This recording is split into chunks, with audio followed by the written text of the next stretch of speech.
Good morning, everyone. The July 10th, 2019 Mackinac Bridge Authority will now be called to order. If I could ask for a roll call. Chairman Dusen. Here. Vice Chair McCogan. Here. Member Kinley. Here. Member Steino. Here. Director Ashcraft. Here. Member Canal. Here. Treasurer. Present. And our counsel. Here. Thank you, Kim. Let the record reflect all members are present. The first item on the agenda is approval of the agenda. And being that we have a vacancy that still hasn't been filled, I would ask that agenda item number 4 be removed from the agenda. I offer a motion, Mr. Chairman. I offer a motion, Mr. Chairman, to remove item number 4 from today's agenda.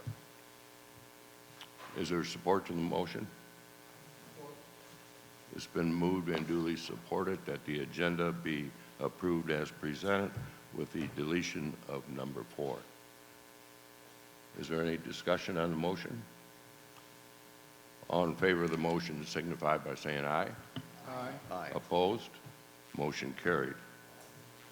We have the two presentations from the candidates for Executive Secretary of the Mackinac Bridge, the first of which will be Colonel Van Dusen, and I believe that we have him now up here on the screen.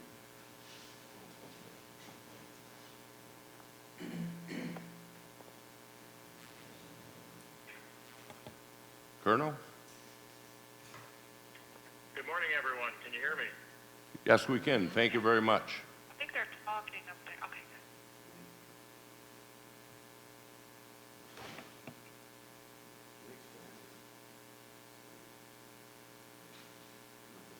Dale, I think you're good to go. Okay, great. Good morning, everyone. Just curious if you can hear me okay. It's a little rough hearing on my end, but the important part is me transmitting in this case. Yes. Great, thank you. So I was asked first to take a couple minutes and give a little background on myself.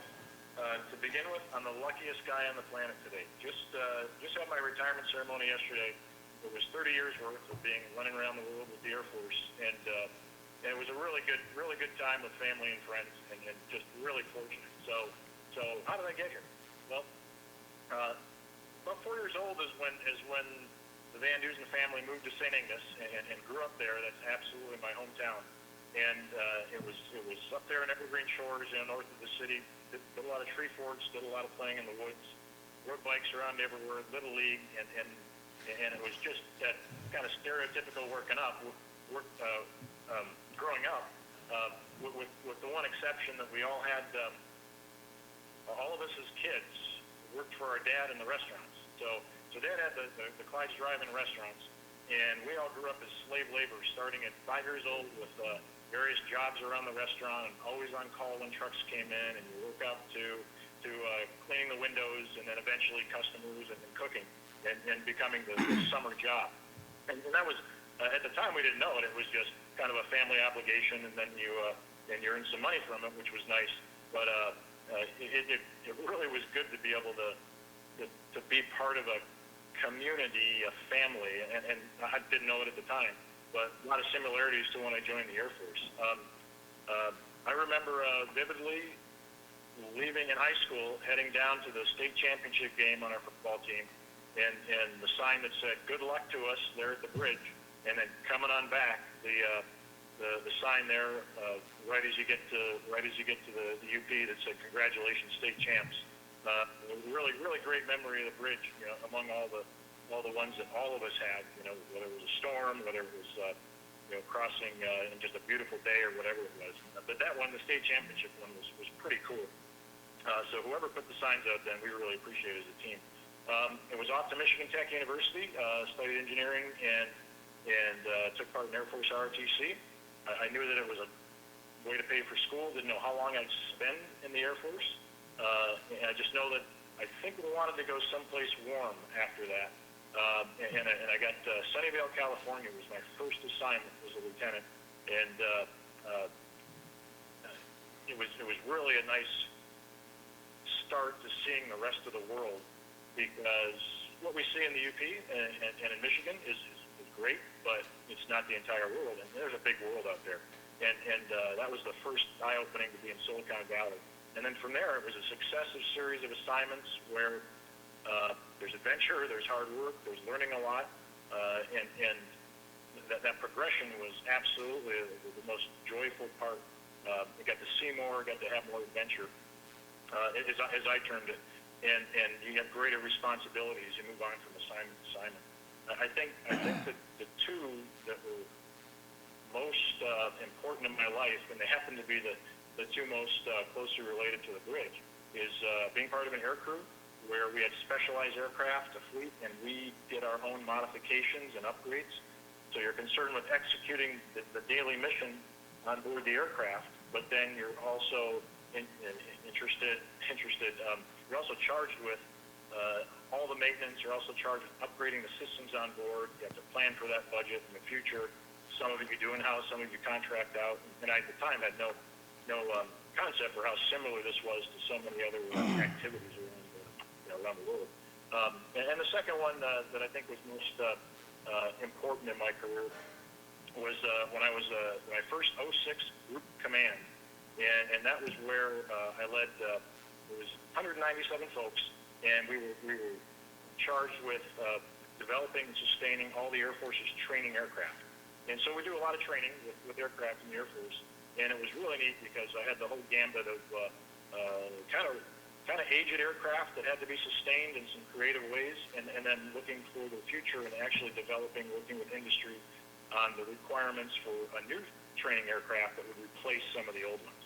And that group leadership at the colonel's level back about 10 years ago was really where you're the boss and you have the care and feeding of the team. You have to worry about public relations. You're the voice of the organization.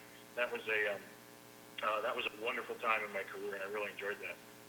Successive series of Pentagon assignments. We would really learn about how certain things work in the bureaucracy, and then just a wonderful variety of locations around the world that I was able to be part of. And family was with me for the whole trip.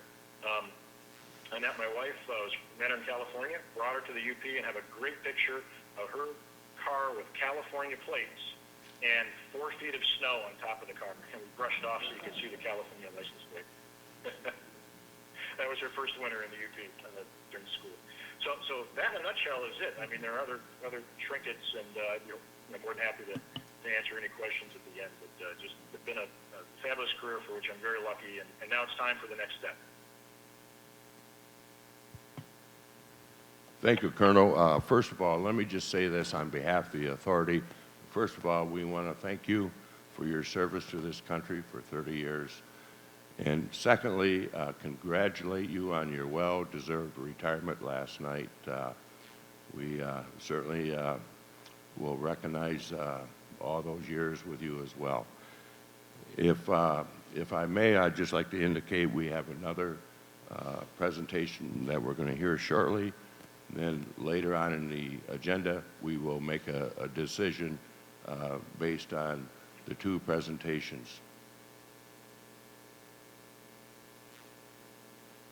Yeah, I heard the first part, and thank you very much. It's been my honor, and I had a lot of fun with it too.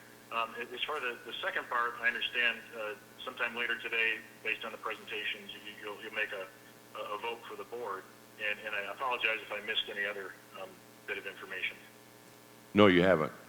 Thank you. Okay, great. Thank you, sir. Thank you.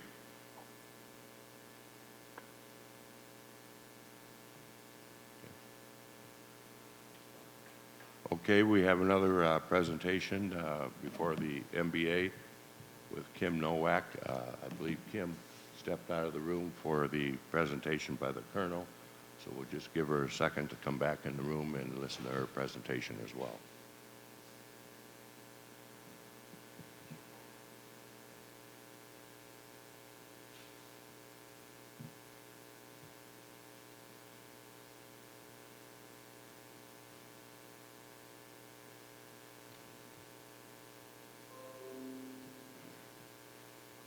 Sure is awful quiet.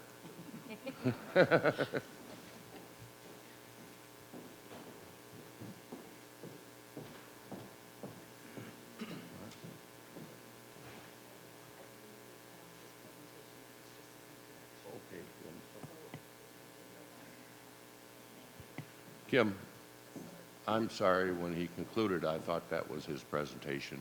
It was my mistake. So we have to reconnect. Thank you for being so attentive.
Putting a people-first approach or always maintaining the people-always attitude, I think is absolutely a proper way to go about this Colonel? business. If I may, it was, Rally around great- if I may interrupt you for a minute, it was a mistake on my part. I didn't, I shut it off before the full presentation was given. So if you would be kind enough to start your presentation over, we would greatly appreciate it. Once again, it's my fault.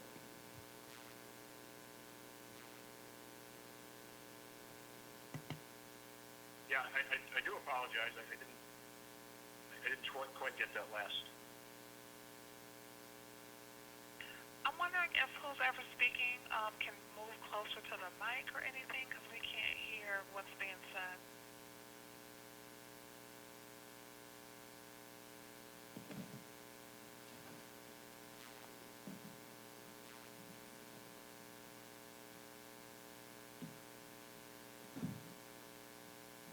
Colonel, it's my fault on this end about the interruption of your presentation. If you would be kind enough to start over so the board could hear your entire presentation. Okay, gladly. And you just came across loud and clear there, sir. Appreciate it. Thank you kindly. Okay, and going back to the title slide, I'd like to express here that to begin with, no one is more disappointed not being able to be there in person than I am. What a beautiful time to be up north. And on slide 2, I want to show, this is representative, these two pictures are representative of our different mornings. One representative of you there on the island, the other representative of me here in D.C. And like I jokingly said, I'm not sure which is which. I might have confused the pictures, but one of them is yours and one of them is mine. And I'm respectfully requesting a plus 10 points, sympathy points, before we even begin the presentation. So, as the bridge administrator, I was asked to give this presentation. I was asked to give the presentation describing as bridge administrator how I would apply the people-first approach to community involvement, innovation, and health and safety. And I think to begin with, to be way I really look at it. I have a slight distinction to the people first approach. I firmly believe in it, and I apply it, and I think you'll see from my presentation. And however, in my experience, like we talked about, covered the 30 years and 16 different organizations. I feel the best way to describe my approach as bridge administrator would be bridge first, people always. It's only a slight distinction. It's a play on mission first, people always. But I think it's most appropriate to what we really have is the situation with the MBA.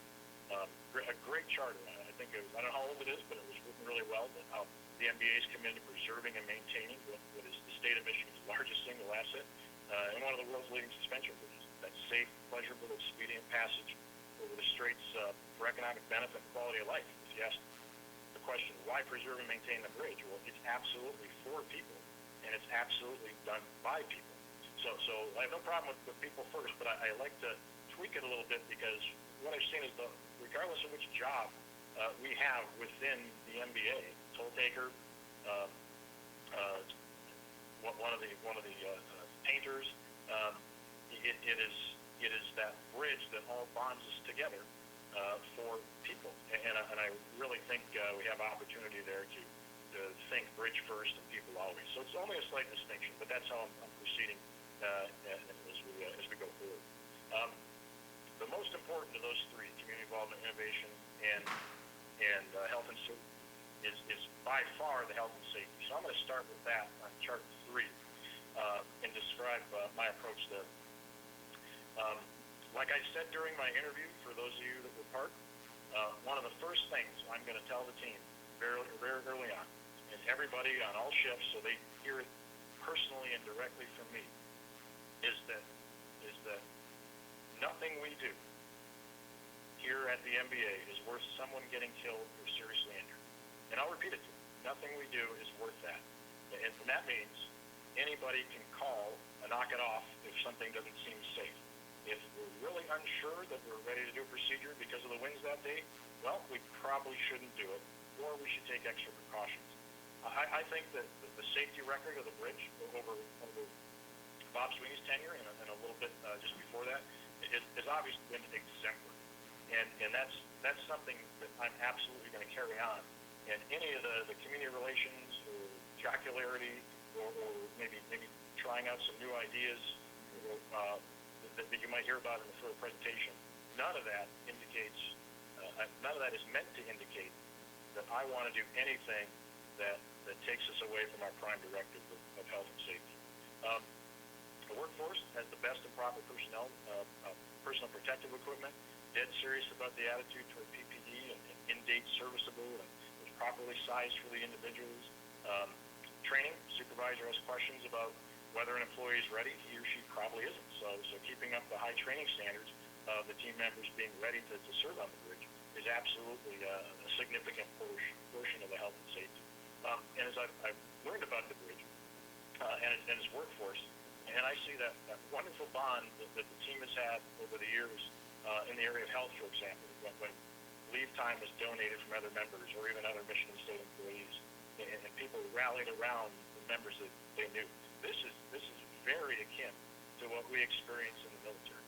We have high standards. We're not gonna protect someone who isn't performing. We're gonna get them to perform or ask them to kindly leave. And when someone needs some help, everybody is there to help. And so the stories I've seen on the bridge have been very heartwarming to notice that the similarities are very strong with what I've experienced in the military. Moving on to community involvement, chart 4. So I have on the chart here, there are a lot of stakeholders in our community, not simply Mackinac City or St. Ignace, of course. And just like you on the board know this firmly well. I think the residents of St. Ignace and Mackinac City feel like they own the bridge, and they should. Proximity matters. So many of the authority workforce lives or is associated with these communities, and so it's really special. We have to keep that relationship with these communities strong. That means the regular town halls, the bridge events, and the Labor Day walk, the Corvettes over the bridge, they all matter to them, and the businesses. I'd like to proliferate and expand gatherings at the 2 parks that overlook Community Appreciation Day, Bridge Appreciation at the same time. time, something like that, a big picnic, coincide with the bridge birthday. And again, I'm a little hampered by not knowing all the activities that have occurred over the last years. But if these are happening, I want to continue them. If they're not happening, I want to explore having some more of these events with the community. It's just too good of an opportunity to pass up. This includes my attendance and other members of the MBA going to applicable schools in the area and answering questions and explaining and creating that interest about there's more to just the bridge being there that you cross. And hey, here's the workers. Open to anything practical on community visits. I like to keep in mind that the community is much larger than Mackinac, Emmett, Sheboygan counties. The bridge looms large as maybe even the Michigan symbol, and our pride in it should be, I think, a birthright of every Michigander to cross the bridge. I'd seen Pat Rickley in an article said he's surprised at how many times long-time Michigan residents will only be now later in their life making the trip across the bridge. I'd love to turn that around or help turn that around to that's something when you're growing up, especially in the populated areas of southern Michigan, that you come up and you see the bridge. It's a long way, but it's not a long way also. So I think that greater awareness is something that I look forward to helping out. It'd be pretty bonding when everybody in Michigan could say they crossed the bridge, for example. That would be nice. Of course, the relationship with the state government is a necessity, symbiotic, it's healthy. My aim would be to provide abundant insight into the board and the state government so that there's never a question of anyone wanting to exert greater oversight. They feel well informed, they feel like we have everything handled well, and that we're open to ideas and direction. And as executive administrator, I've served in a few roles where I'm responsible to a board, and I have a lot of experience of being able to state my case, yet a board decides something different, and I have the full faith and confidence in those members that they're considering the stakeholders in the big picture, and I'm kind of happy a decision is made, and then I love going out to execute, even if it's not the decision, for example, that I advocated. So community involvement extraordinarily important.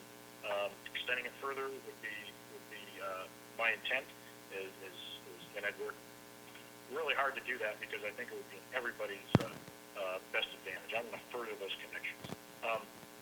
So finally, the community at large, the people first means ensuring that our awareness, advertising perhaps is far-reaching, all the news stories, special events.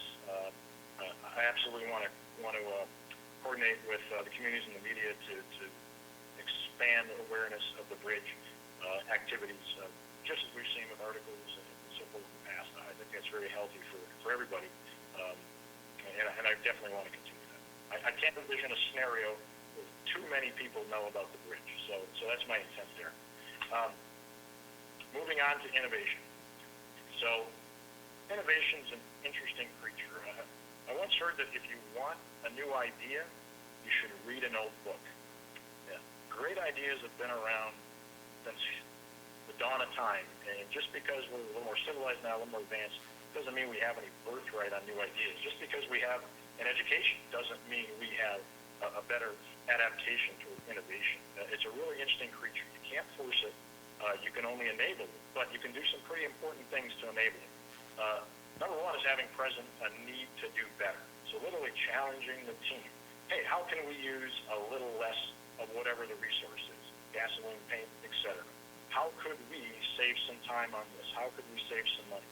So continually asking the team, letting them know we have interest in driving some different solutions. It is a great way just to get those juices flowing. The second thing that's necessary to really have innovation is to be open and accommodating to the ideas. If anywhere in the chain of command is turning down ideas, well, we can't do that because of X, Y, or Z. That's going to shut off innovation real fast.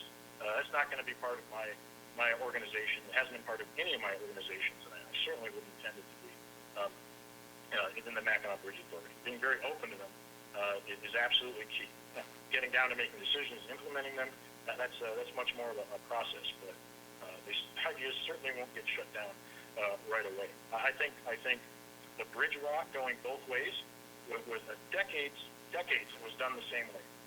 Change was hard for people, but good is good. And I think a lot of the advantages that you all experience with the walk going both ways, I think those are winning out, at least for one more year. And there's the great thing about opening up and trying new ways is oftentimes you can always go back to the old way if it doesn't work out. A lot of my positions were in test. I love to try something out. We talk a lot about national level issues in Washington, and it always amazes me how we don't simply just try out some of these ideas on a smaller scale to inform us, because obviously the larger changes for a nation are so much more impacted. We can do the same thing for the bridge, and I'm sure that has been done in many cases. We're going to continue that, just because it's practical, it's smart, and it gives that reassurance to those who are opposed or leery of a change. They get a little more data to maybe help them feel comfortable. Hanging the large American flag. That required some innovation and ingenuity, a couple new procedures. There are plenty of ideas and innovation I'm sure the team has. Maybe hanging the U.S. and a Michigan flag, large ones. Maybe have the Labor Day Bridge Weekend walk actually on a Sunday, like the Indy 500 or something. That would be a huge tradition change, but maybe there's some goodness in there. And maybe changing out charging tolls only one way, for example.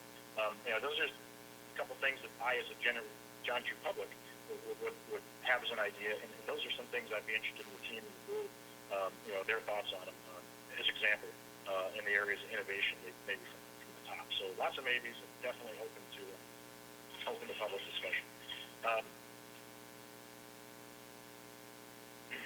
The slide 6 here, I just couldn't resist showing the seasons up on the bridge. It's absolutely magical, and I just put that in there as a feel good. And I like the spring and the summer pictures best. But when the ice creeps out on the bridge, it's picturesque on it. I think that makes us pretty unique. I don't think that happens in New York. I don't think that happens in the Japanese bridges. So bravo. Finally, on chart 7. This is a special nod to the workforce here. So I took, without permission, the online mynorth.com article. I couldn't reach anybody there, and I threw my Bridge First People Always statement on there too. This really sums it up. I love this article. I love that it was highlighting the people that are really MBA and make this happen. Nothing happens without people. As administrator, I am charged with leading them and caring for them, their safety, their concerns. I'm absolutely going to listen to them, and I love it too. I mean, some are not necessarily lifelong friends, but we know each other. But with the vast majority of the bridge workers, they're new to me, and their stories, they're going to keep my interest just by talking about their experience with the bridge. And when they come to ideas, causes, concerns, I want to hear them and work my hardest to do what's practical in order to care for them. I want to keep bonding the team. I think rallying around the bridge is something we all have. I don't necessarily know if you do this yet, but everyone there should have that hero photo where they've got Michigan flag, bridge in the background, or they want their hero photo up on top of the tower. I mean that's something that they and their family should have. So we have something that's common, whether you're a toll taker, whether you're a painter, no matter what position you have on board, is there something we can do that bonds them all together in a common knowledge? So what should a painter know about toll taking? What should a toll taker know about painting? And in several organizations, we've had kind of a qualification program where it's not arduous, but it is taking you out of your comfort zone a little. You learn a basic minimum about all the other jobs, and once you reach that level, you get to wear and you're awarded, for instance, a distinctive Mackinac Bridge lapel pin. And that's the only way you can get that is to be part of the authority and to earn your qualification. And that's pretty bonding with team members when it's not something the general public can have, or we don't get it by just being there. You have to still earn it. I've seen that work out in a lot of ways, and I want to ensure that the families are brought in too. It doesn't necessarily mean everybody's going to get a special tour on the tower or anything like that, but it does mean that they come down and I know who the families are, they know who I am, and all the chain of command, and that I'm looking out for not just the bridge but the people at the same time. I think that's extremely extraordinarily appropriate to do, and I would strive hard to make that a reality as the administrator. That's my presentation. I go to slide 8, and I picked a moon picture because this is the 50th anniversary of the moon landing this month, and so I thought that was an appropriate picture, and I do make myself now available for your questions. Thank you, Colonel. Can you hear me? I hear you just fine, sir. Okay, Yes. very good. First of all, I want to apologize again for cutting it short there.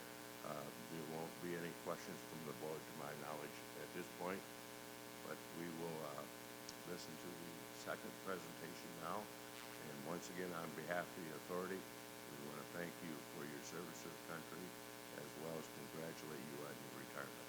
Thank you, sir. That's very kind. Thank you, sir, and I do appreciate the accommodation in this case, not being able to be in person. Thank you.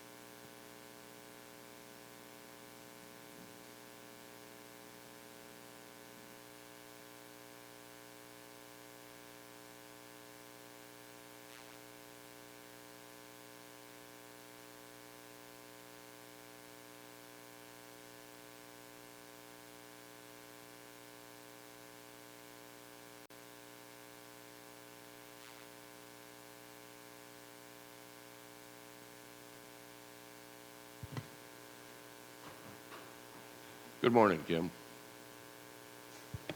Good morning.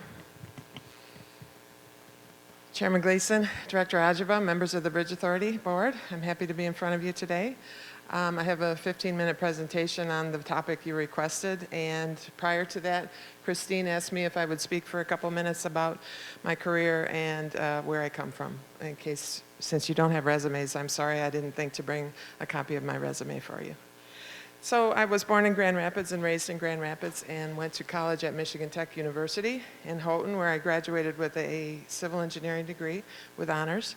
I went on immediately after that to MDOT, and I worked in the Niles construction office, where we put the bridge over the St. Joe River together, and we worked on the new expressway that goes through there, US 31.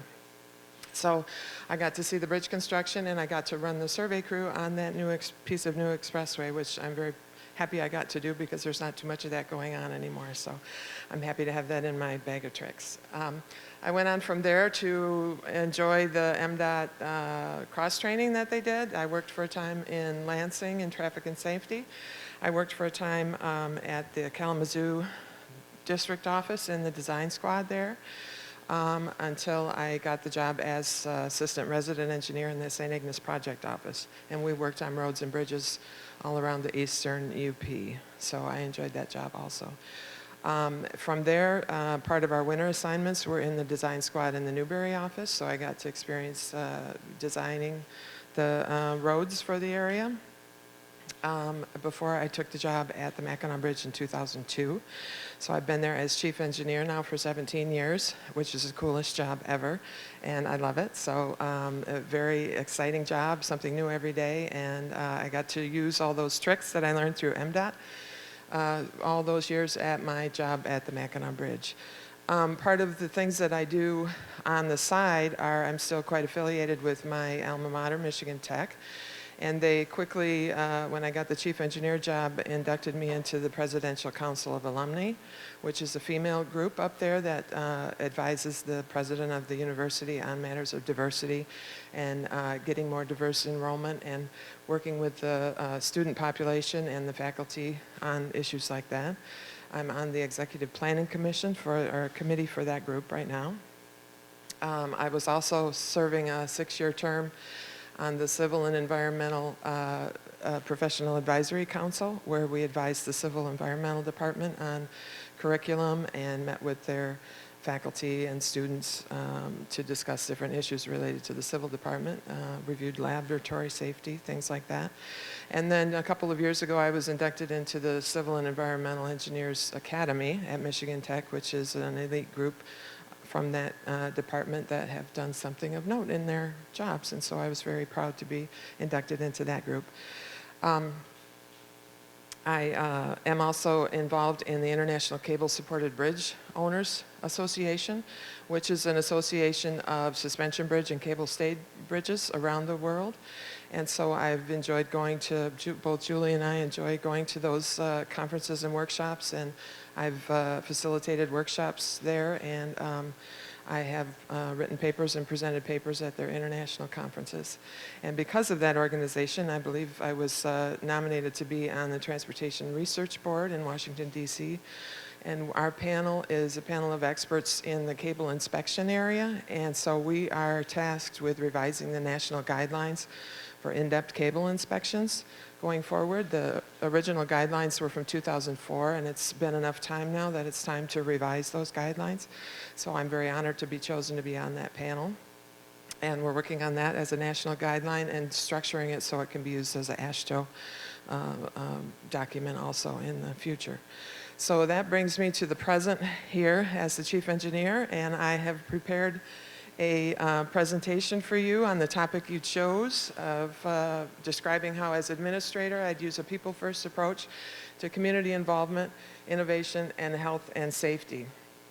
This will be familiar to you as the Mackinac Bridge Authority mission statement, and you can whittle down that mission statement to the key points of preserving and maintaining the bridge, providing a safe, pleasurable, and expedient passage over the bridge for the economic benefit and improved quality of life. And I'll show how our mission statement fits into the topic you asked me to speak about today. Some innovations are quite obvious, but some are behind the scenes. And using our historical traffic counts to determine times of work out there is one innovation that I've used throughout my career and I would continue to use. So when we have projects that need a total bridge closure, like installing the scaffolding, or take a lot of traffic time, like the paving project on the right there, we'll use our historic traffic counts to determine a window of opportunity to do that work. So we'll continue to do that. We can estimate any hour of any day of the whole year what the traffic's going to be. So it is pretty useful in our work. Another innovation, we enjoy and use the MDOT specifications and qualified products list for most of our work, but since we are unique and are a suspension bridge, we need to think a little bit outside the box on what's the best product to use on those parts of our bridge. So working with our engineering consultants and with our peers around the world, we have come up with this product here that is used throughout the world, and it's an innovation for our industry.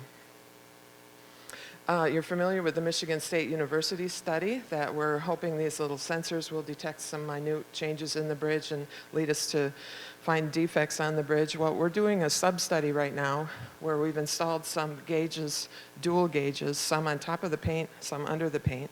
So our goal is to hopefully get the ones on top of the paint to work as good as the ones under the paint so we can preserve the paint that you have worked on for all these years and that we've worked so hard to get on there. We don't want to ruin it since it was quite a job to get it all on there. So that's one of the innovations we're working on recently. You all know about our new reel for our flag, and I'm not going to take any credit for the design of that or the implementation, but it is certainly an innovation. And so I will take some credit for having fostering a climate of forward thinking and critical thinking and problem solving amongst our maintenance workers. And they are very good, and they can solve most any problem we want. I will tell you that not every project makes it off the drawing board. And in fact, the Mad Max vehicle, armored Mad Max vehicle, to shake the ice off the cables, I don't think that one's going to make it off the drawing board. But it's fun to think about those things. And it can result in something like this that was quite successful. An innovation that we installed a few years ago is our weigh and motion scales, which is a state-of-the-art equipment that I was involved with installing, hiring the contractors and consultants to work on that. And it is used to make sure that we don't have any abuse of the bridge and overloading of the bridge. And so we partner with our law enforcement partners to make sure that the bridge stays healthy and doesn't get abused. So this is an innovation that is quite state-of-the-art that we are enjoying right now. The Mackinac Bridge Walk the past couple of years has been quite innovative, closing the bridge to public traffic. And then our latest scheme with U-turn, and again, I won't take credit for that. That was our maintenance foreman's idea that I'll tell you that we all said was crazy at first, but On second thought, we did think way, way outside the box, and we determined that, well, why not? We can make that work. So another innovative idea that if we thought about it enough, it came to fruition and was successful. I mentioned our international partners. We also are members of the International Bridge Tunnel and Turnpike Association, and they are all about tolling. So we use them to stay on top of things with the innovations in the tolling industry. And then there's a little flyer about the International Cable Supported Bridge Owners Association, and here's some members of that association from around the globe. So you'll see some of those are familiar to you. We have members in China, we have members in the UK and Norway, all over the place. And they are an email away from us if we have issues related to cable-supported bridges. So very useful organization. We talked a little about toll industry, and the Mackinac Bridge throughout history has been trying to make that better. And so even before these devices, we had paper script for our passengers to go through to make life easy for them. We went to the tokens and the token machine to make life even easier, and we went to the plastic cards to make things easier. So I would promote that kind of forward thinking, keeping up with the latest industry into the future here with our new system that'll go live this fall. And I won't steal the thunder of things you're going to hear later on, but having these stickers on our windshield and online access to our account will be really nice for our commuter traffic and our debit account with the commercial trucking industry. Health and safety, let's talk about that. Here's your staff. This is the maintenance crew, and this is the toll collectors, and some pictures from a few years ago. And in order to keep the bridge healthy and safe for the patrons to come across, we need to keep our employees healthy and safe. When you think of the maintenance unit and health and safety, you immediately start thinking about all the climbing that they do with the steeplejacks. The majority of our maintenance crew is steeplejacks. And so these are some of the things that they have to do in their job. So we have to make sure they have the right materials, the right equipment, the right training, and they're comfortable doing it. Not everybody is comfortable doing it. Some of these guys would do this every day if you let them, and some not so much. So we make sure not only do they have the equipment to do the work, but that they're comfortable if there were to be a problem. So we have rescue equipment, and we don't just leave that on the shelf. We do some training. This picture on the right shows a training setup at a safety conference, but we have something similar to that set up in our back shop. So the guys can take the devices, they go back there on rain days, they practice hanging from their harnesses, they practice rescuing each other. So they're comfortable in their rescue equipment too. It makes their job a lot nicer for them, and they have more confidence in their work. That leads down to our boat in the water, our safety boat. That is always under them when they're out there climbing over the edge. So we are required to have one on shore, I think they call it a dinghy or a skiff. Well, this is a lot better than a dinghy or a skiff on shore. So we've taken that requirement a little bit further to protect our workers. And if we were to ever need a first responder on the bridge for an incident, we have practiced with our local law enforcement group. Here they are learning how to rescue somebody from down inside the anchor pier. So I was instrumental in getting that training session going, and so it's been valuable because then they know when they respond how they're going to do it and what they're going to find once they get there. And we can't forget the toll collectors. You're all familiar with that, Pat, there. You'll see that every time you come through, hopefully. We learned in the past couple of years through some testing that during periods of high traffic at the bridge, we can have high volumes also, high noise volumes also. So we do our own testing now, and then during those periods of high traffic, we require hearing protection. So we provide several different kinds of hearing protection for them, earplugs and earmuffs, so that they can protect their hearing. And then this is a picture we never want to see, and these are headlines that we never want to see. But for the traveling public, I think the MLive quote there hit it right on the head, that it's a huge inconvenience when we do close the bridge, but safety is a priority. So when you see pictures like that broken windshield Ice is falling out of the sky. We cannot allow any traffic to go. Whiteout conditions are another thing that cause us to have bridge closures, and we just have to do it. We can't have people out there getting hurt. So that's something I would continue to work closely with our maintenance forces to determine when we have falling ice, when we need to close the bridge to keep everybody safe. And we have lots of tools to help with that. And as we've gone through technology, we keep adding tools up to our little Twitter bird there that we added just a few months ago. Thanks to Member Kinley, we're now able to get more information out to the public about our closures, about the weather that's going on. And we just keep adding and adding to this list of things. And even to the lighthouse there, I don't know if some of you may not have been familiar with our weather station on a couple of the local lighthouses that we have that read back into the office there. Keeping the bridge healthy. Maintaining and preserving was another part of that mission statement. Keeping the bridge healthy so the patrons can be confident that they come across a safe bridge when they're traveling across. So we hire competent engineering consultants to come and do our inspections. They give us our marching orders in the form of our inspection report, and we're out there every summer working on those items. Keeping the bridge flexible, keeping the joints flexible, making sure the parts and pieces are all in good condition. On to community involvement, the last item here. We have a large following at the Mackinac Bridge, all the way from international following with our peers in the cable-supported bridge realm down to the local entities. And here's some of the interests that we see that why people are involved in the bridge. And you can see it's a wide variety of topics there.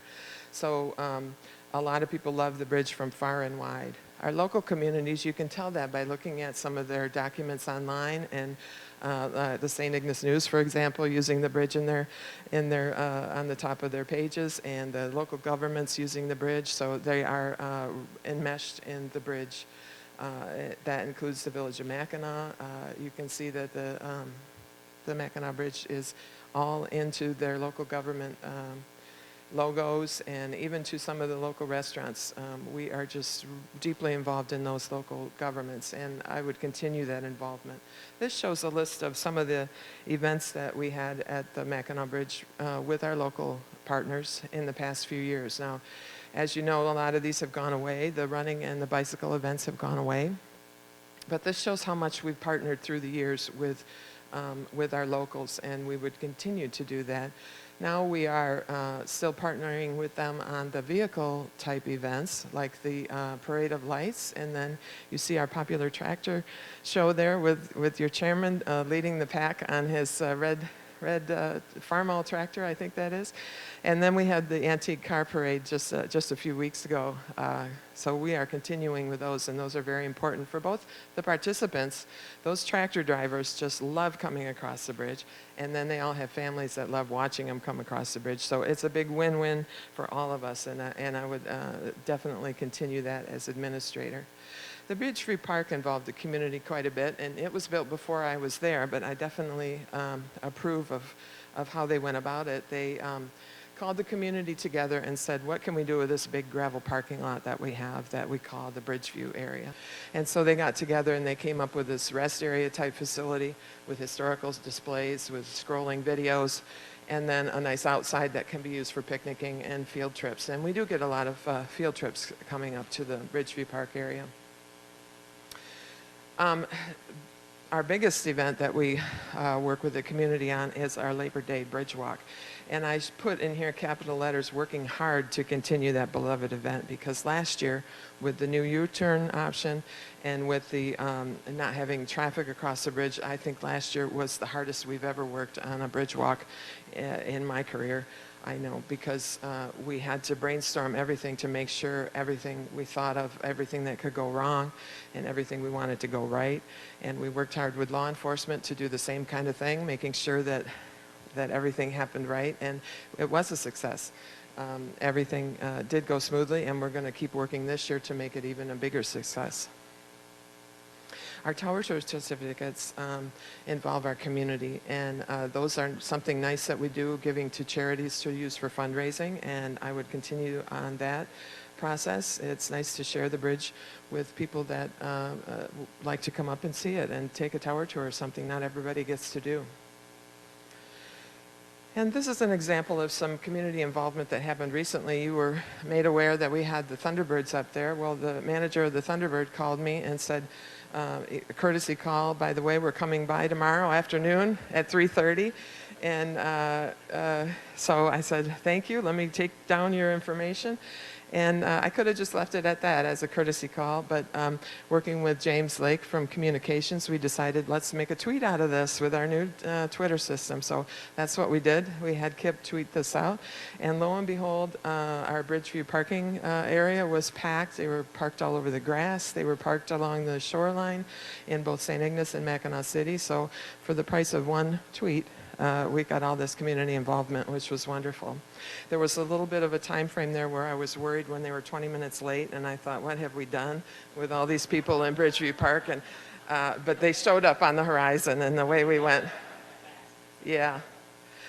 We cannot forget our wonderful toll collectors as ambassadors. So we get a lot of compliments about our toll collectors being so friendly and helpful, and they do. They give directions, and they wave and smile to you as you come through, so I would definitely continue to foster that kind of behavior from our toll collectors. They're wonderful. I've done tons of presentations in my career at the bridge, and I love to do them, even though I didn't think I would, but it could be anything from reading a story about the Mackinac Bridge to toddlers to senior citizens and anything in between. It might be 6 Girl Scouts around the boardroom table, or it might be a couple hundred surveyors at a Michigan surveying convention. So I tailor my shows to whoever I'm talking to, and sometimes I have standing room only and sold out crowds. So I think it goes over well, and people learn a lot about the Mackinac Bridge. So community involvement, to summarize the community involvement, we have our international partners that we deal with.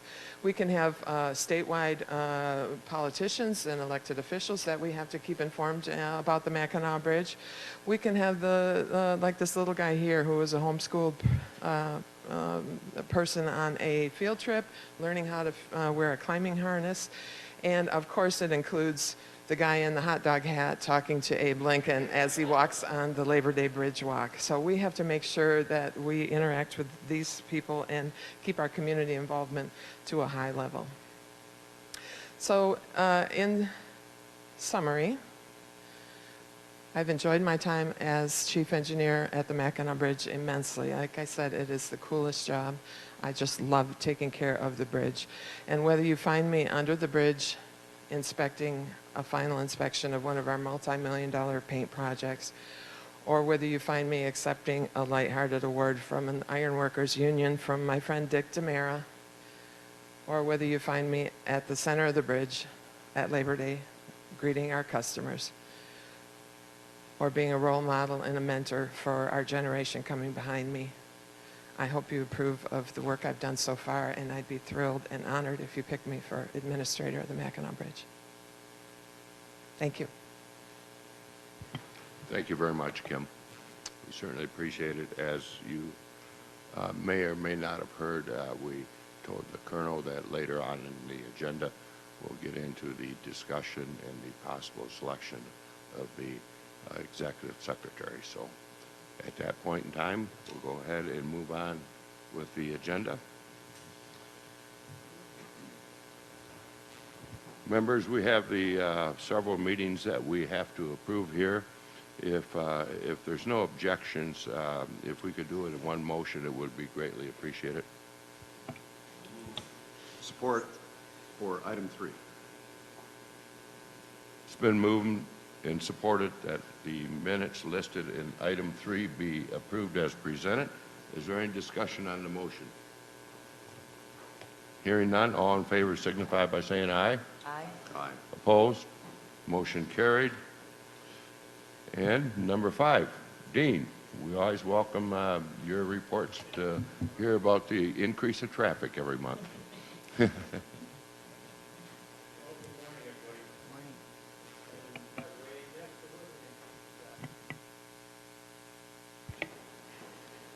Carrie got the traffic report done for the month of June, and it shows an increase of 0.5%, or 2,100 vehicles, 2,188.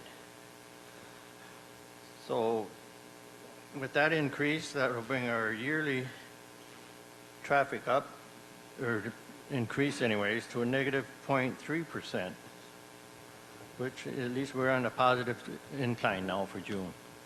So there's a little update from your slide.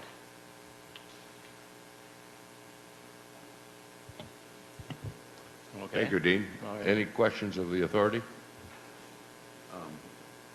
Dean, how are we doing the first few days of July? Well, we had a good weekend with July.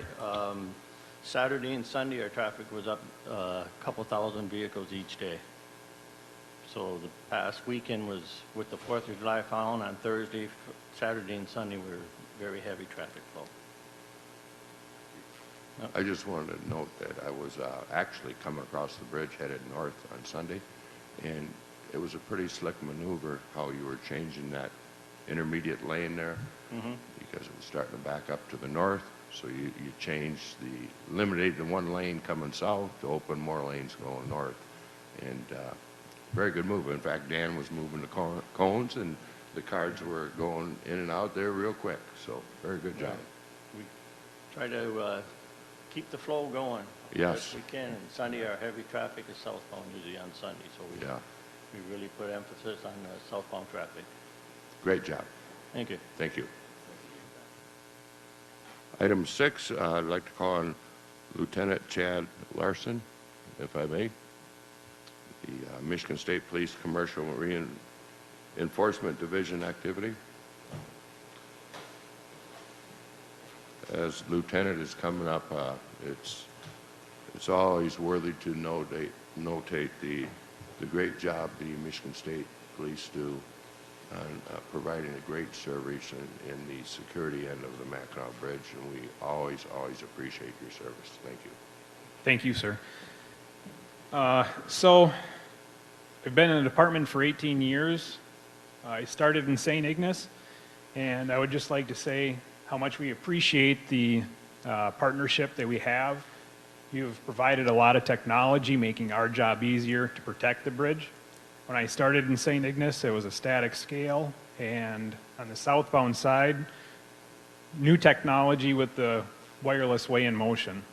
Now, 18 years later, we have cameras, we have technology on the south side of the bridge, and officers can monitor all of this traffic from inside their cars anywhere.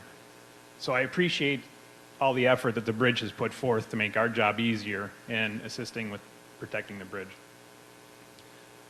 In your booklets there, I believe you have the same information that I've got here.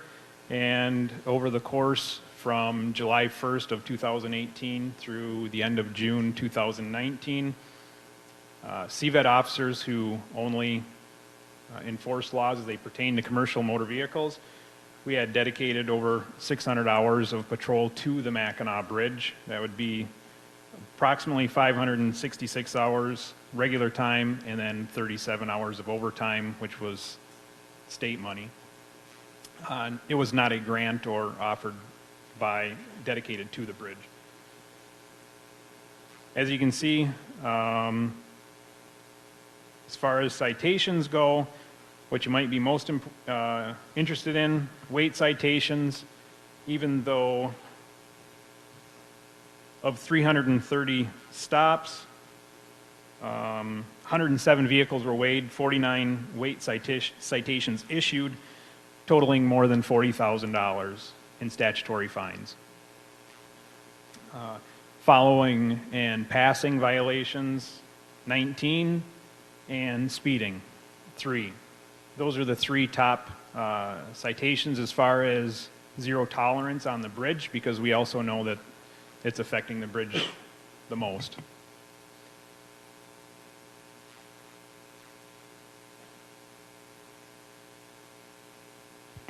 Is there anything else you'd like me to report on, or any questions from you? Thank you, Lieutenant. Any questions from members of the authority? Member Stidle? Lieutenant, thanks. Could you just remind everybody where that $40,000 goes in overweight fees? So through the local courts, the fines assessed through the weight fines all go to the public library. Oh. Very good. Any other questions from the authority? Lieutenant, thank you very much for your thorough And report. thank you. Under old business, the annual bridge walk information, I'd like to call on John Redemache.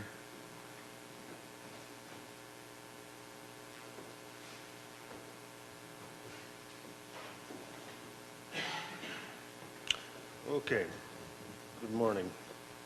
Preparations are underway for this year's annual Bridge Walk, and for the first time in a few years, we have no major changes. So that's wonderful. It's saving a lot of meetings, a lot of time, a lot of resources. Also underway is James Lake's communication plan. This has two major things it strives to do, is letting the walkers know the format and the options, and also to remind the traveling public of the bridge closure.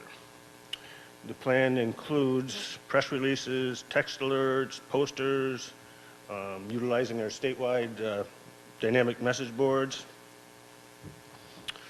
I got this video. It does a really good job. I know most of you have seen it before.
Some participants may choose to walk across the entire bridge rather than turn back at the midpoint. That option is available, but participants choosing to will need to cross the midpoint of the bridge by 10 a.m. or they will be turned back. If this option is chosen, participants must arrange their own return transportation to the side they started from once the bridge reopens to public traffic. No shuttles across the bridge will be available. Another option is to walk all the way across the bridge and all the way back before the bridge reopens to vehicle traffic. Participants choosing this option will need to start early and cross the midpoint of the bridge on their return trip by 10 a.m. or they will be turned back. At 10 a.m., Mackinac Bridge staff and Michigan State Police will begin moving the turnaround point out toward the ends of the bridge. Walkers starting right up until 11:30 a.m. will be able to walk a portion of the bridge, but will need to quickly walk back off the bridge so that it can reopen to traffic promptly at noon. We're looking forward to another great event with several options for participants. Make plans to join us in the streets for the annual Mackinac Bridge Walk.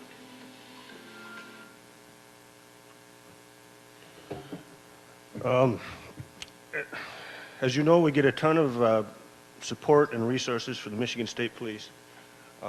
Joining us today is Captain John Helpin of the Michigan State Police, and he'll be happy to answer any questions, and I'll be happy to answer any questions you might have. Thank you, John. Captain, is there anything you would like to add to the report?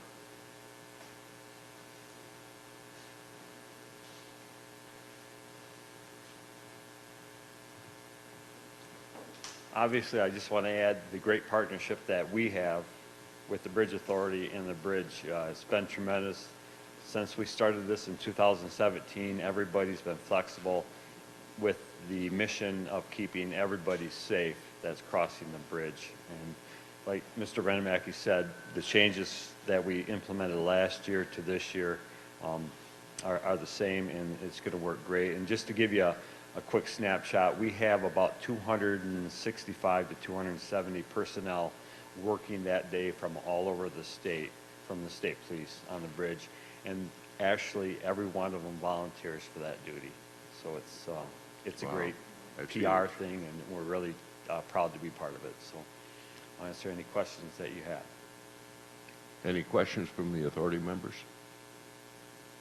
Hearing none, once again, thank you for your great service, and You're we welcome. truly enjoy the partnership that we have with the Michigan State Police. You're welcome. Thank you.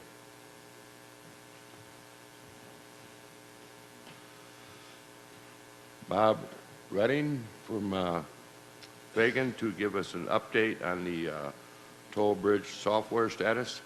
Good morning, Bob. Morning, Mr. Chairman. How are you today? Very good. Thank you. And board, thank you for having me. Some new board members this year. I was here last year to give a status of the project on the new toll system then. So I'm back here to update you on that. Since there are some new board members, I'll do a little bit of review, try to make that quick, but we'll move along and let you know what's happening. Talk about, a little bit about the benefits for both the authority and the traveling public, and then talk about the status where we are and the schedule going forward. So what have we completed thus far? We did a complete system assessment of the existing system, identified things that the authority they were happy about, and some things they were not happy about. We also looked at the marketplace, looked at the companies that might be interested in bidding on the project, made them aware of the project that was upcoming. We wrote the request for proposal, advertised it, received 9 proposals. We shortlisted, did 7 interviews. Some of you board members sat through those 7 interviews all in one day. We scored the proposals and made a selection. And after selection, we were able to negotiate, I think it was about 8% decrease in the price of the selected proposer. They've been working now diligently. I can say that they've been very good at applying resources to the project. It's a challenging schedule to begin with, still a challenging schedule, but we're optimistic they're going to meet the original date that with the system is required to go live. We worked with them on so that they're customizing their system to the authority's business rules. We have a final detailed design, and we performed the initial factory acceptance test about a month ago, a little over a month ago, with a minor punch list of items that we're going to be retesting later this month or early next.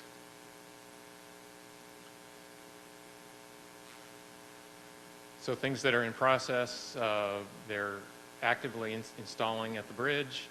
You can see we're about 3/4 of the way done. We're going to be doing that additional testing that I mentioned. We have the data migration planning going forth. That is to move all of the data from the existing system to the new, make sure that all of the customers' data comes over, is handled accurately. We're also planning the details of how the cutover will happen, getting the old system turned off, the new one turned on, with as little impact to both the authority and the public as possible. And then they're working on the training materials, and we'll be training all of the bridge staff as we approach the date for going live. So a little bit about the benefits to the authority. It's in some ways going to be night and day from the existing system. It'll be fully auditable, maintainable. It's designed around MBA's requirements rather than a mixture of all 3 bridges, and much more customized. There are going to be clear performance requirements and penalties to them if they don't meet those requirements over time. And then, as we mentioned yesterday, we're modernizing some of the technology so that we're taking advantage of some of the newer and cheaper transponder technology. And then we're doing a lot more testing than was done on the previous system. For the customers, it eliminates the need to stop. You don't have to roll down your window and wave the device to the antenna. It'll be an antenna mounted underneath the canopy. That'll make for a faster transaction, and then we'll be better at detecting different kinds of vehicle configurations with trailers and numbers of axles and that kind of stuff. And then one thing didn't put on here is there also will be a mobile app so that customers can see their account balances and see the status of their account with a mobile app. So going forward, as I mentioned, we're constantly testing, and just in the last week, the authorities started using one of the lanes in with real traffic, just on a limited basis to do some initial testing. That's been very successful. Some punch list items that we're working with the contractor. As I mentioned, we're going to finish the factory test punch list later this month or early in August. The installation will be done the end of this month or sometime early in August. And then some final toll readiness testing and training. And then right now, the projected date is to go live on about September 10th. And then after we go live, there will be a 60-day final acceptance test where we'll be looking at all of the data and making sure that they're meeting all the performance requirements. So that's where we stand today. A couple things I did want to mention. There have been 2 change orders, both of which resulted in money coming back to the authority. They were reductions in prices. And as I said, the schedule appears to be solid, that we're going to make the date before the existing contract expires. And from Fagan's perspective, we're also significantly under budget. Mike will be happy to know. Happy to entertain any questions. Chairman, if I could. Yes, please. Thank you. Thank you for the presentation. So the anticipated live date is September 10th, and approximately, give or take, and this may be a question for Kim as well. With the new tag, with the canopy sensor, so will that transition for drivers be happening, I mean, in September 10th, that also goes live, or is that sort of a work in progress? How does that? So yeah, we talked a little bit about the yesterday at Finance. So the system will continue to read the old transponders as well as the new ones. And the board, I think, agreed to have that continue until the end of next year. And we'll be working on the process of how we get new transponders into their hands. They can be mailed, and there will be a period in which the tags will be given out for free, and then at a date, I think we said July 1st of next year, then there'll be a $1 fee for the tag. Mm-hmm. Any other questions from the authority? Thank you, Bob. Thank you. Thank you, and I really mean thank you for your good work.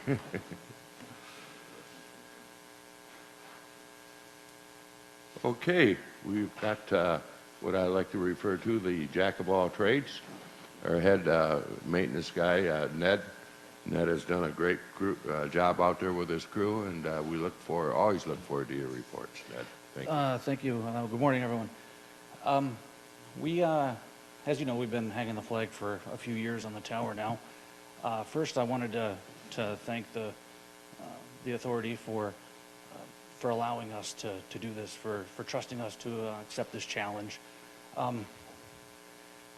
Also, I'd like to thank the maintenance crew, our paint crew. Everybody's had their hand in this for a few years now that we've been working on a safer device.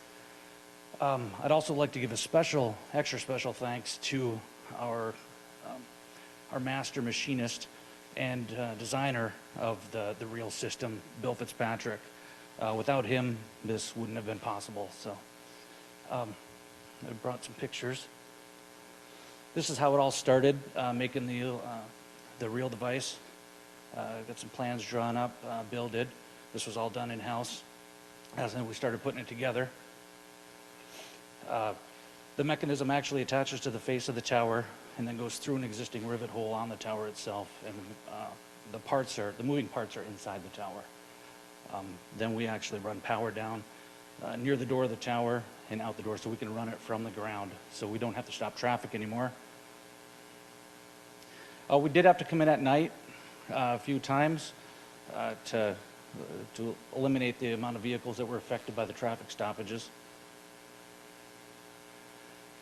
And this was when the first part of the unit, the framing part of the unit, actually got up on the tower. This is the first night we came in. We were able to get it up and installed safely by the morning before traffic picked up too far. And that was it. That's what it looked like. It looked like that for about a week before we could actually get in and put the canopy up over top of it. The canopy was painted to match the tower itself so that it didn't, it housed the flag and it didn't really stand out. It didn't change the look of the tower too much. The second night we came in, it was foggy. Everything was wet, but the most important thing was the wind. We were worried about the wind and being able to lift this up. And this was actually Tuesday night before the 4th. So we knew that this might be our only window to get it up for the 4th, and we were really excited about getting it done because the next opportunity is going to be Labor Day, which I would actually love to do. So we dealt with the fog. It didn't get too bad. It was moving in and out, and there was in the morning. By the time we were done, it was installed successfully. And this is, I believe this is the video. This is the video of it actually being deployed. This is just a shorter clip to save some time, but it takes only 1.5 minutes to lower the flag and another 1.5 minutes to raise it. So in 0 traffic stoppage, we pull up, we hook up our cords, run our remote, and it drops it down.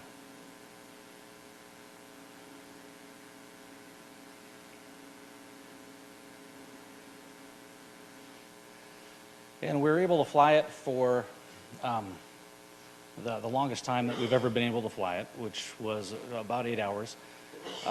We possibly could have flown it for longer, but we wanted to get in, seeing that this was the longest it's ever flown up there, we wanted to get in there, and it was its maiden voyage. Wanted to check everything over and make sure everything's operating the way it's supposed to operate. So in the future, hopefully we can leave it deployed for even longer. So.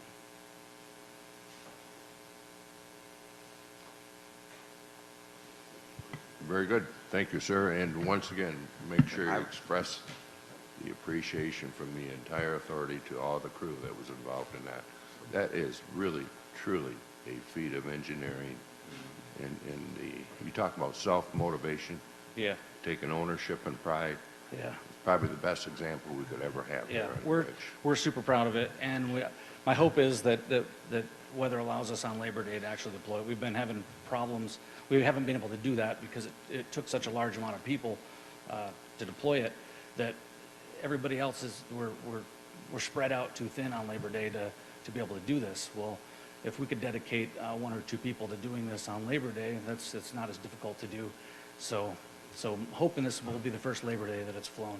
So. Now, I do have a little criticism here, though. Okay. What's that? You forgot to mention an individual that was extremely, extremely important, not only to you personally, but to the flag. If you'd care to mention your mother, I'd greatly appreciate it. Yes, yes.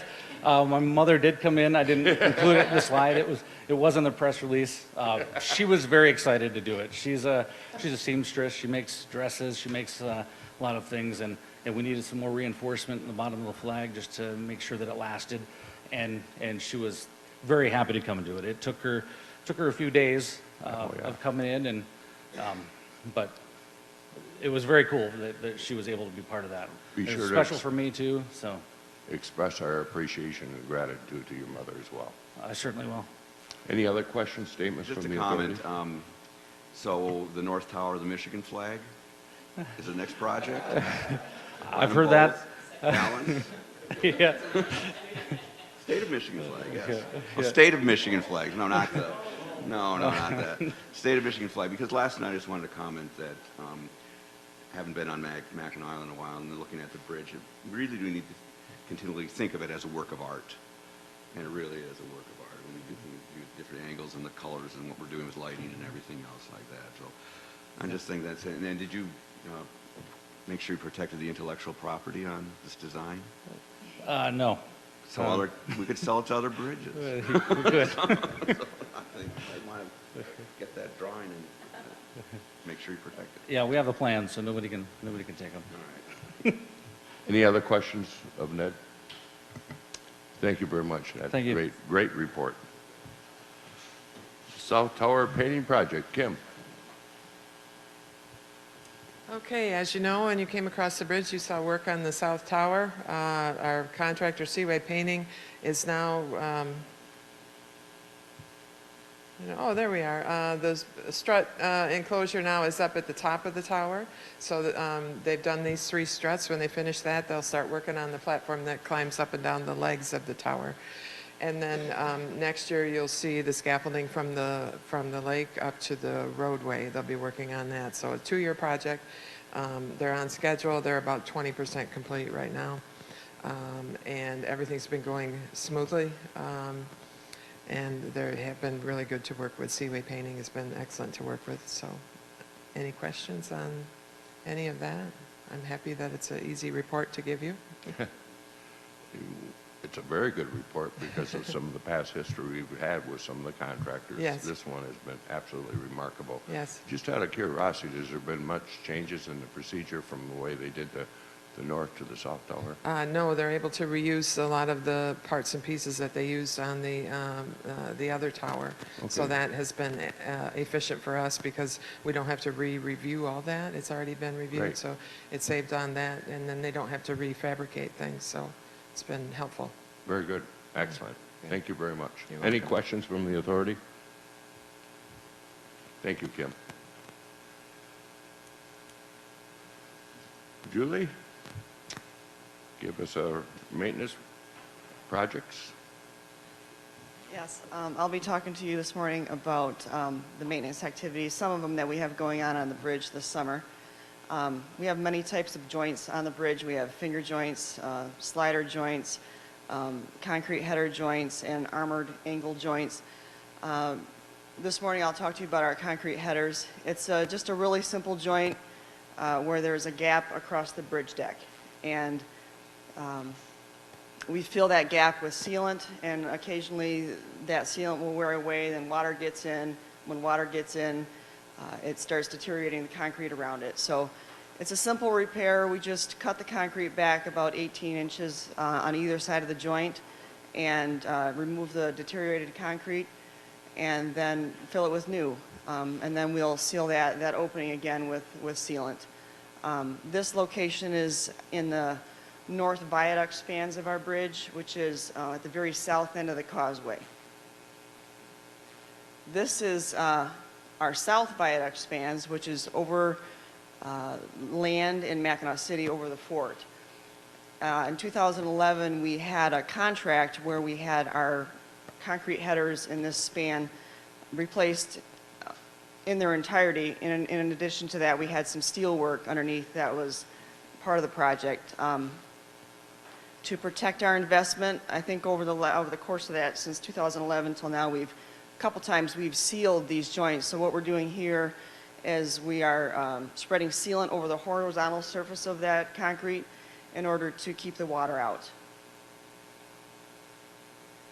You probably saw this slide in Kim's presentation. It's one of our painters doing acrobatics on the cable, but we're finishing a multi-year project to paint the entire surface of the main cable.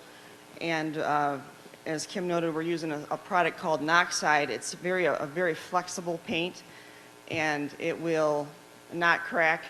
And it's been proven. We've been using it for quite a few years. It doesn't crack and chip, and when we can keep the coating of the main cable intact, it prevents water from getting in to the main cable. And if water gets into the main cable, it starts corroding the wires and that type of thing. So this new product that we're using for this round of painting should preserve the cable for quite a while. The last 3 topics I mentioned had to do with keeping the water out. That's very important to us because it not only corrodes the steel, it'll deteriorate the concrete. So this slide has nothing to do with keeping the water out, but it was just a fun project that we did this spring. Off the main cable, we have 2 suspender cables that come down and hook to the truss and obviously suspend the bridge. And those suspender cables are only about 2 feet apart. and they can, in certain situations, get moving. And when they move, they can move in opposite directions and hit each other. So many years ago, we installed these dampeners. They're just these little circles here. And so that if the suspenders get moving, they'll at least move together, and it'll space those suspenders apart. So over the last winter, we had a couple of those dampeners that were damaged. So we just went up in our spider basket and replaced one of those dampeners here. So we have many other projects, of course, that are going on this summer, but this is just a sampling of things we have going on. Any questions? Thank you, Julie. A very thorough report. We greatly appreciate it. Any questions from the authority members? Once again, thank you for the good job. Okay, under new business, we've got a couple action items. The first one of which is back in March. First, let me just back up for a minute here. One of our newest members of the board approached myself and Executive Secretary Sweeney at the time to get more involved in the social media world, and we appointed Tricia Kinley as the chair of that committee. She, as well as Kip Vaughn, have been very, very successful in putting a good program together for us. So at this time, I'd like to call on the chair of the committee, Trish Kinley, to give a report on it, please. Thank you, Mr. Chairman. I appreciate that. So, as the chairman said, at our last official board meeting, we created this new subcommittee with the mission to look into and execute a new social media, specifically Twitter account for the bridge. And as he mentioned, staffed by Kip Vaughn. So we did a subcommittee update a couple months ago that we approved the minutes of before. But really the goal of that social media account is to draw more attention to the bridge in a really fun and not just new way. The world is using Twitter and Facebook, etc., but to utilize that medium, bring more attention to the bridge, but also expose the bridge, vice versa, to that new generation that is really getting their news and their information in that kind of more succinct way. And so with the help of MDOT and DTMB, we got an account secured. So for all the viewers out there and everyone in the audience, it is on Twitter at Mackinac Bridge. And I'm pleased to say it has been, I think, very, very successful. The staff goal was to have 1,000 followers on Twitter, that's the lingo, by later this summer. And we actually reached that goal in mid-June. And so we're already over 1,300 followers. We'd like to have that just already off the charts. But it has been really successful, and frankly, the public is extremely interested in not just weather updates and traffic updates, but what's really piqued people's interest is the history of the bridge and the current activities. And so, for example, with the flag hoisting, we looked, that had 257 likes, but then the retweets, and that's really where we get extra attention, where people are pushing that information out for us. A fascinating fog picture went up, helped give people some updates on weather and what to watch out for, but that had 102 retweets alone. And so it multiplies itself. So we think that the goal is really getting accomplished. Again, most interest in the history and the events that are going on and the special features of the bridge and what an asset it is. So we're hoping to grow that exponentially, but we feel like already the interest has been quite off the charts. I will also add that there are a number of media outlets that are following that feed, and so then they're retweeting. In particular, when there is some traffic and weather updates, that helps get that out to the driving public. So we want that safety feature out, and them helping to multiply that, and then again, multiply the interest in it, we think has really gone well. So I will add, I think it's proved that staff time, it's minimal, so of course always the maintenance and the safety of drivers has to be the utmost top priority, but it takes minimal time to put a couple posts up, it's free, and then bim bam dum, you know, boom, it's out there and it's done. So we think that for the minimal amount of effort to post these things, the outcome has been quite good. So we wanted to give that update. I think we'd like to get the board's real blessing to continue with that avenue. Again, not consuming a lot of extra time, but to help keep getting the word out to a new generation of users. Thank you, Trish. Very good report. I think it would be appropriate for you to make the motion to continue with the social media committee. Thank you, Mr. Chairman. I'd like to make a motion that we continue with the social media effort, and I'm happy to entertain any support. It's been moved and supported that the continuation of the social media committee. Is there any discussion on the motion? Hearing none, all signify by saying aye. Aye. Opposed? Motion carried. Once again, thanks to Kip Bond as well. Thank you, sir. Our finance chair, Matthew, if you would give us an update on your committee. Thank you. Good morning, Mr. Chairman. The Finance Committee met yesterday and had a nearly 2-hour meeting at which so I will just very quickly summarize the disposition of yesterday's agenda, and don't think that my short shrift of it is how it was handled yesterday. We had a very substantial discussion time. But at the conclusion of the meeting, there were 5 action items that we are recommending that the board adopt today. One is the annual repayment of advances to the state. We amended the current year budget to adjust for 3 items that are now going to be on a different calendar. We adopted the budget for the coming fiscal year. We've recommended revising the purchase policy screen so that the high number went up a little bit. And we had a very substantial discussion on how to adjust for the new sticker fee and the elimination of the Prox card, and how that will be done in ways that are the most beneficial to our long-term customers who depend upon those devices. And the Finance Committee unanimously recommends the adoption of all of these action items. And I so move. Thank you, Matt. Is there support to that motion? Support. It's been moved and supported that the recommendations from the Finance Committee be adopted as presented. Is there any discussion? All in favor of the motion signify by saying aye. Aye. Opposed? Motion carried. Thank you, Matt. Very thorough. Excellent. Okay, we're getting into the appointment of a new executive secretary of the Mackinac Bridge.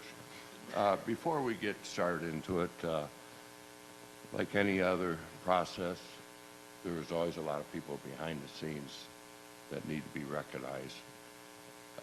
And what they've done here for the authority, I'm going to take a minute to recognize them. And I want to start with one of our own, the director of MDOT, Director Ajaba, has been absolutely wonderful to work with. It was certainly a new experience for me, not knowing Paul at all, but he has been just a real champion in working to make sure that the authority was well invested in this process. So on behalf of the authority, Paul, I want to thank you. I also want to take the opportunity to thank David, our legal counsel. David, thank you for taking all my calls and your patience through this process. But equally important is there's a couple individuals that cannot be with us today, and I want to thank Elaine Poole as well as Rachel Benson for all their involvement in this process as well. And we do have with us today somebody that I really want to thank as well, and that's Christine Honeycutt. Christine is the Director of HR for MDOT. And Christine, if you just stand and be recognized, I'd greatly appreciate it. And thank you for all your support and assistance in this process. And I would be very remiss, last but not least, by any means, to thank one of our colleagues, is Kirk Steidel, in working with us in this process as well. So with that being said, I'd like to now call on our legal counsel, David Brickey, if he could give just a brief explanation of the statute itself and how the process went. David? Thank you, Mr. Chair. So this is a unique animal, if you will, as far as this position goes. So there's some statutory framework that we all need to work within. And this is a civil service position, and the position needs to comply with all the civil service rules, which working with Christine, we've certainly ensured that that's been the case. And the situation, or the position that we're in now, is the executive secretary, the appointing authority is the director of MDOT. And per statute, the executive secretary shall be selected by the director of MDOT, but only after consultation with and approval by the Mackinac Bridge Authority Board. So that's where we are now. Everything, the presentations included as part of the being applicable to civil service rules. And we're at the stage now where the director of MDOT can consult with the Mackinac Bridge Authority Board members, and after consultation, the director can make a selection, and then the next step would be a motion and approval of that person if the board so chooses. So that's where we are now. I'll be happy to go into any further detail if you'd like from anybody, but just so everybody here today or those viewing have an idea of the makeup of this position, because it is a little bit of a unique animal. So. Thank you, David. Before I get into my comments, is there any questions the authority members have of David?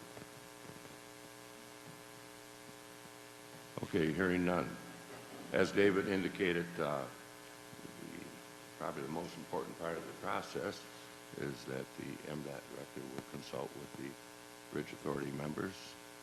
And I'd like to start that process, if I may, and there's no objections.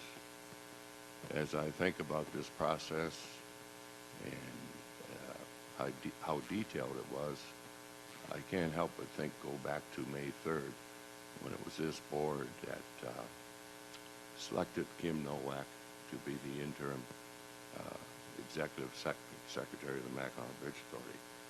And I will say, as your chairman, for the last few months during this period of time, Kim has worked with me very, very well. There was a lot of situations to where she immediately called me about. We had a thorough discussion on, and I think that is a very, very important direction in the way business should be conducted between the MBA and the executive secretary of the MBA. So it would be my recommendation to the director, and I welcome the thoughts from the other authority members as well, that the appointment should go to Kim Nowak. And at this time, I'd open up the floor for discussion from the other authority members. Kurt? Mr. Chairman, I would like to echo those comments. Kim's done an amazing job since May 3rd, keeping control of everything that's going on. I, along with you, have probably been on this board the longest. In fact, I'm sure it is. And I've seen lots of changes at the Mackinac Bridge. I've seen some very challenging issues handled very deftly. I've seen lots of technical issues. And what I've seen in the last 2 months is a person ready to step into the next role. And I think Kim's done a tremendous job, and I think the Bridge Authority would be well served to have Kim in control in the future. That's my opinion. Thank you. Any other comments from the member Kinley? Thank you. So I think we're very lucky to have had, and thank you for all the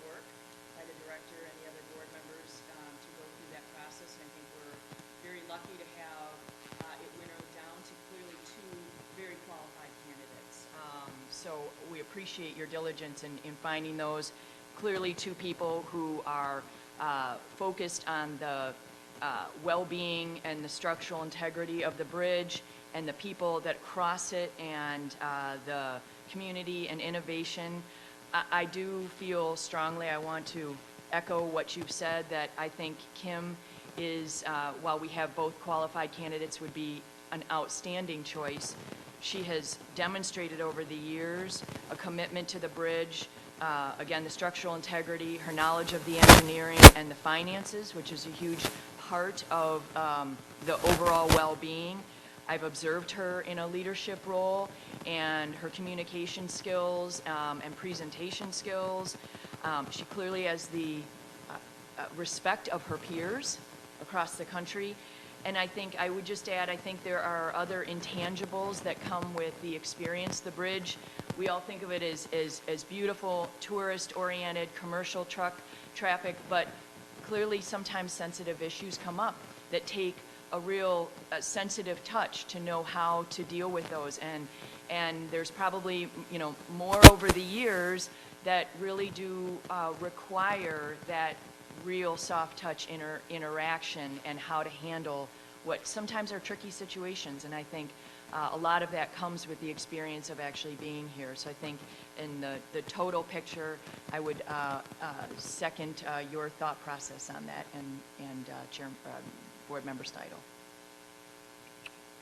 Thank you, Trish. Matt? Mr. Chairman, thank you.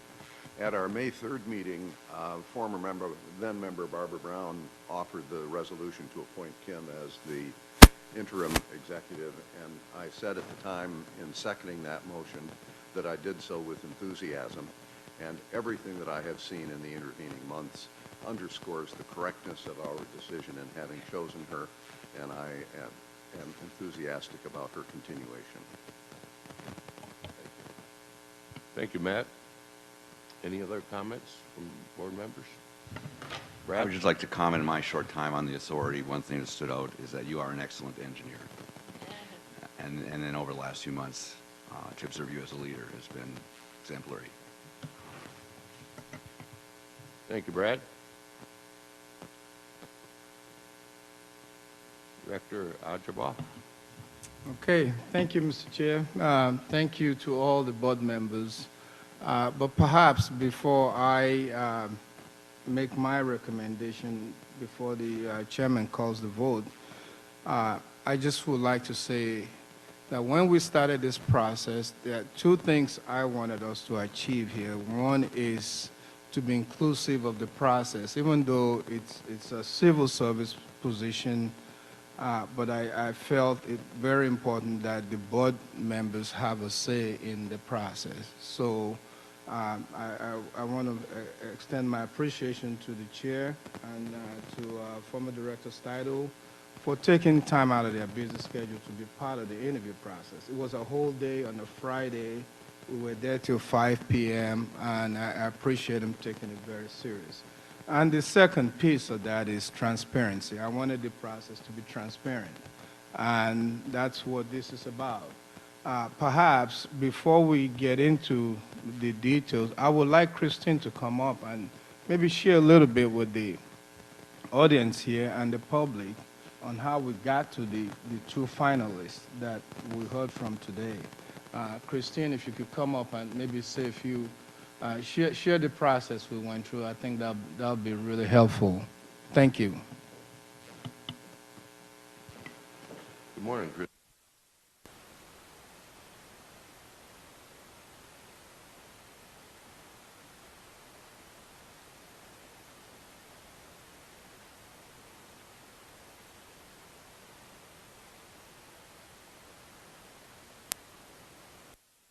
Apply. With that, we received 28 applicants, and with that, we used civil service screening criteria, to which we narrowed it down to these two candidates who were offered the opportunity to make the presentations before the board today. We try to conduct a fair and impartial process through all the time to ensure we have a selection process that is applied equally amongst all candidates. Thank you, and we really appreciate all the effort you put into it. And what's I forgot to mention is you kept the process moving very rapidly, and it was good. I really appreciate it. Thank you. Thank you. Any other questions from the authority to Kristen? How many applicants and how many did we interview?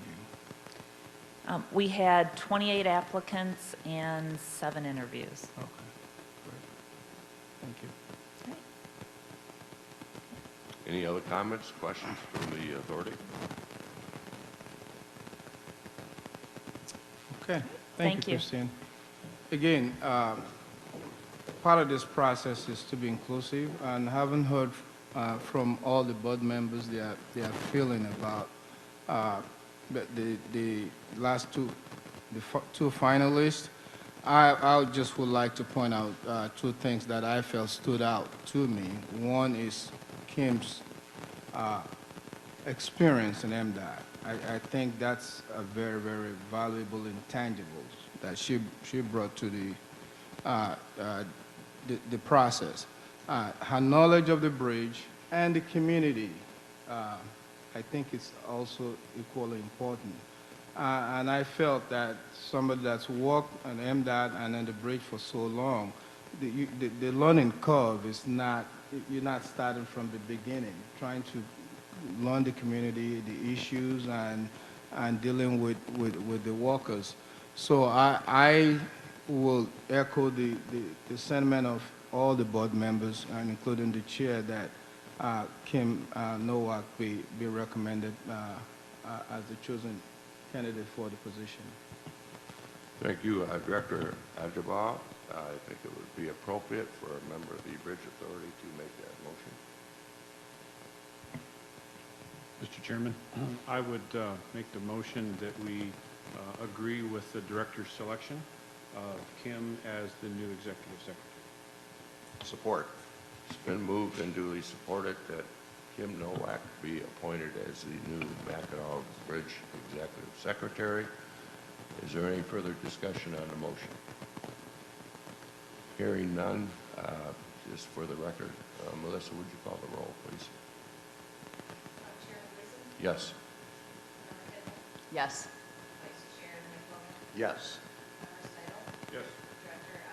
Yes. Yes. Thank you very much, and please have the record duly noted. It was a unanimous decision. Congratulations, Kim.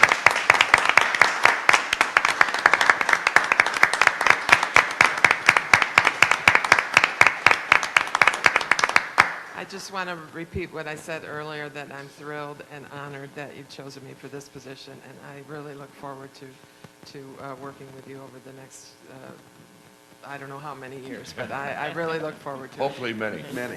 Many's the right word. Okay, real briefly, we'll get into our 2019 fall meeting. I believe it was going to be in Marquette. We've been given 3 different date scenarios, all the same week. The dates were the 5th and 6th, which is a Tuesday, Wednesday, November 6th and 7th, Wednesday, Thursday, and November 7th, 8th, Thursday, and Friday.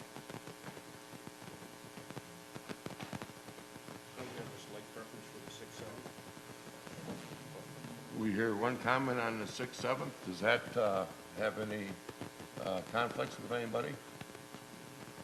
That would be a Wednesday, Thursday meeting, which is normally our process anyway. I think it'd be appropriate this time to have a motion from the authority to designate November 6th and 7th meetings in Marquette.